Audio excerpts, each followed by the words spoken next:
When a woman has issues in her life, whether that's in her business, in her personal life, even with her boss, her career, in parenting, it doesn't matter what relationship she's dealing with, even her family origin, she is seeking to become the bad bitch and leave the good girl identity behind. The good girl is a woman born and bred in patriarchy, which is pretty much every one of you watching this. Some of you may understand that you are the good girl, that you do come from a family where men were centered and were considered superior. Some of you will argue that you were told that you had power, you were treated differently by the parents and all the other girls, and that this shouldn't matter to you.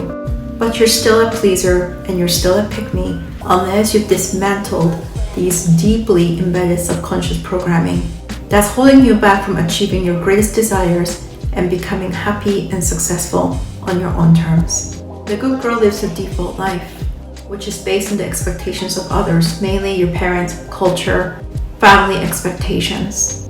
You're so disconnected from yourself that you don't even know who you really are. It doesn't matter how old you are or what kind of education you have, you are spiritually young. It doesn't matter how much therapy or self-development you've done, if you have not shed your patriarchal programming by actively dismantling your own behaviors, deep desires that feel like your own desires, but they're actually the workings of your mental programming and conditioning. You need to make others happy. You need to make sure that everything is running smoothly for other people. You focus externally. You care about how people think about you, how they see you. You want to be seen as good. You put everyone first and you put yourself last. No matter how commendable you want this to be in your own mind and how much you want other people to see you and appreciate you for all the sacrifice that you've made. A pleaser is always self-sabotaging. The good girl is like the caterpillar, and the bad bitch, who you desire to become, is like the butterfly. The process of change is a metamorphosis, where when you look back to who you were as a caterpillar, you should not be able to recognize yourself at all. Nobody says the caterpillar looks like the butterfly. Nobody says that they saw that coming. The good girl who's really done the work to become the bad bitch becomes that unrecognizable. It all sounds wonderful and awe-inspiring, but what does it actually take to get there? The good girl to the bad bitch transformation is the process of learning to value yourself, raising your own standards, raising the standards of what's good for you, what's normal for you, and also what are your goals and desires of what's possible for you. The good girl will always look back to her family and where she came from and say, what I have right now is bigger than anything I could have imagined. The goal I have right now is greater than what I could have ever imagined as a younger version of me, and therefore I'm the bad bitch now. But if the good girl talks to a real bad bitch, the bad bitch will tell her, hey, you're dreaming too small. Did you know that based on the goals that you have right now, you should really be doubling or tripling, quadrupling or 10xing that? Nothing is really a should. It's about the potential. The truth is that the good girl wants to have those goals, but doesn't think she can, and therefore she dreams too small. Or some good girls will say, I'm gonna be a bad bitch. So then they come up with this huge plan that they have absolutely no motivation or real push to make it happen because she deeply doesn't think she can. The limbo process of valuing yourself is not that simple. You need healthy boundaries, higher standards, and the dedication to become who you need to become and to do what it takes to become the version of you, to be the version of you that lives your greatest ambition. Ambition doesn't mean that you need to become a female version of some successful man like Elon Musk. Ambition can be that you've done really well financially, independently, and you're surrounded by wonderful people in your life.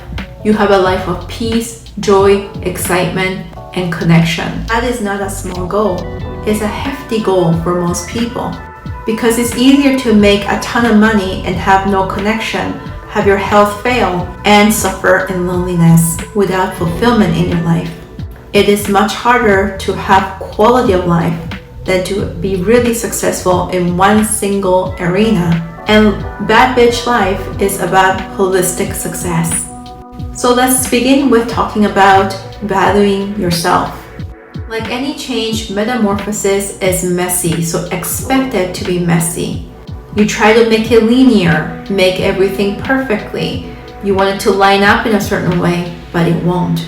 So you have to be prepared for the messiest kind of transformation, but messy is also the most exciting.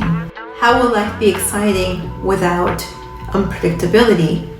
The truth is, might as well enjoy the unpredictability because there's no way you could have a life without it. Step 1 of valuing yourself is looking at every single one of your relationships right now. And you need to be extremely, radically honest about how good are these people? How much do they really love you and like you? How much do they value you? How much do they really want to see you succeed and thrive? Most of you will lie to yourself, or you will possibly think that you have better people around you because that is the standard that you have. It's what's been normalized in your life based on your upbringing. I often find that good girls never had really healthy, good, loving relationships and have experienced true connections, and therefore everything else in their life is bad quality. When I say everything, every single one of their relationship is transactional, superficial, and even when there's potential to go deeper, they don't know how. So then they stay on the surface, partly because the good girl has been harmed so many times and has been betrayed so many times in relationships that she cannot bear herself to open up and be vulnerable. You have to assess every single person, your husband, boyfriend, family of origin, any friend that you've had for a really long time, every customer, client that you interact with at a daily basis or at a frequent basis. If you're truly honest, how do you really feel? And part of learning to value yourself is that this radical honesty is threatening to the coping mechanisms that you've been using to survive this life since your childhood.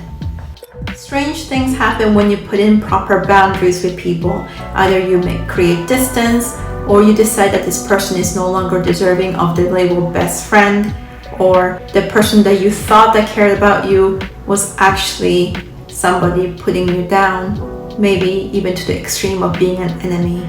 Somebody breadcrumbing you and just keeping the status quo with you for so many years. That's what radical honesty does, and it shakes up your life. It feels really inconvenient. Connection is a human survival need, and that's why this is so hard. But this is only the beginning of the chrysalis stage, which is the limbo stage between the good girl, the caterpillar, and the bad bitch, the butterfly. Loving yourself is about how you're allowing others to treat you. If you truly never experienced something healthy, good, loving, if you have never experienced a type of connection that was really good for you, that spoke to your soul, if you've experienced a soulmate connection, you know. If you've never experienced it, then it's because you've never experienced it. But once you experience that, when you experience someone hearing you, seeing you, and loving you for who you really are, that you don't need to hide from that person, from the lens and the standard, you're able to see how are these relationships truly? Do you really have a loving connection with these people? How about the workplace or the client work that you're doing? Are they really giving you back and fulfilling you? Do you really feel appreciated and admired? How about the way you're getting paid? Do you feel that it's fair? Or do you feel that you have to keep shortchanging yourself to maintain some kind of harmony? Doing what's right for you is boundaries. Valuing yourself is the beginning of the transformation.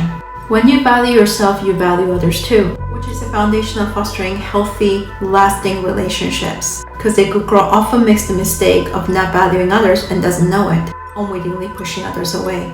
That'll be a conversation for next time. So meanwhile, if you enjoyed this, subscribe and see you in the next one.